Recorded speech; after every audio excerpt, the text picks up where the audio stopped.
sure many of you have heard of the term Mardi Gras. When you think Mardi Gras, you probably think of New Orleans, crowded streets, crazy costumes with awesome floats. It's a celebration in the Christian community to celebrate Shrove Tuesday, which is right before the Christian season of Lent. What you probably are not aware of are the chicken chasing festivals of Cajun Mardi Gras.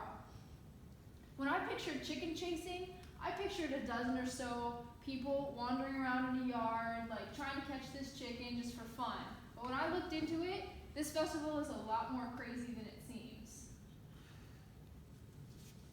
So I'm here to tell you about Cajun Mardi Gras, otherwise known as Courir de Mardi Gras, Fat Tuesday, or Shrove Tuesday. It's a tradition in southern Louisiana where people come to celebrate Lent with a chicken run, great festivities with food, and a parade. So saddle up and come with me on a virtual journey to Shrove Tuesday of the South. To celebrate Fat Tuesday in southern Louisiana, the first order of business is to catch some chickens. According to Megan Romer of the Thought Company of Lifelong Institute, this tradition dates back as far as the 18th century and makes the chicken run the defining part of Cajun Mardi Gras. Like any good tradition, it begins with costumes.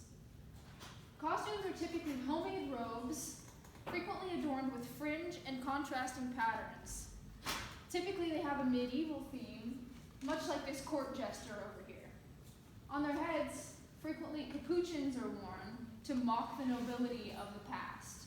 Fat Tuesday was typically used to loosen up and criticize the hierarchy in preparation for the celebration. On their faces, masks are frequently worn to avoid being recognized while partying, which I think should be adapted into common Western culture because this sounds like a great idea. Once participants have donned the proper attire, the real fun begins with the gumbo scavenger hunt.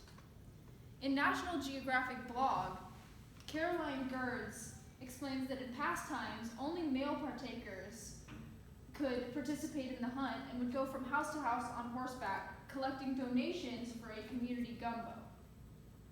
In current days, anyone over the age of 18 is allowed to participate and chase the chickens. To release the chickens, the riders must sing and dance along to a Cajun band that travels with the procession. No chicken is allowed to escape, and they must chase it until it is tracked down. After someone catches the chicken, it is tossed into the chicken wagon, where people keep track of who is catching the most chickens for prizes later. The parade comes after the chicken chasing at the end of the route, and it is not like the traditional Mardi Gras parades. The costumes are homemade. They drive tractors and trucks, and everybody looks very similar to the horsemen with the capuchins, crazy costumes, crazy colors. Reporter Grace Tuhey of the Atlantic magazine explains that unlike normal Mardi Gras, there are very few rules for this homemade parade. The floats, as I said before, are trucks and tractors.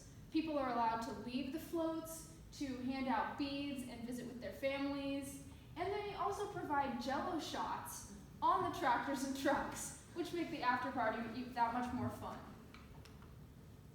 No party could be complete without a full community potluck feast where everyone comes together to celebrate. Typically, these parties are in fields behind someone's house.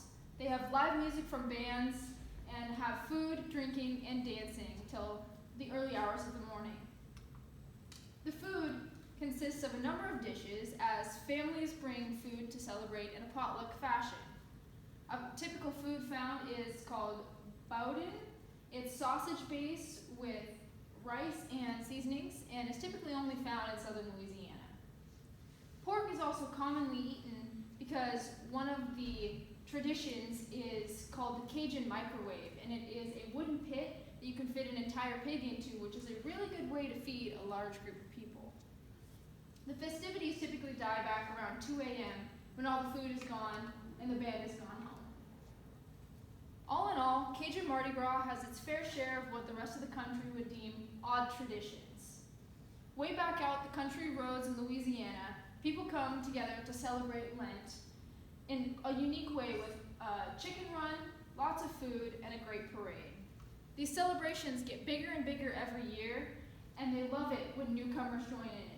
So the next time you want to try something crazy, try visiting southern Louisiana on a Shrove Tuesday.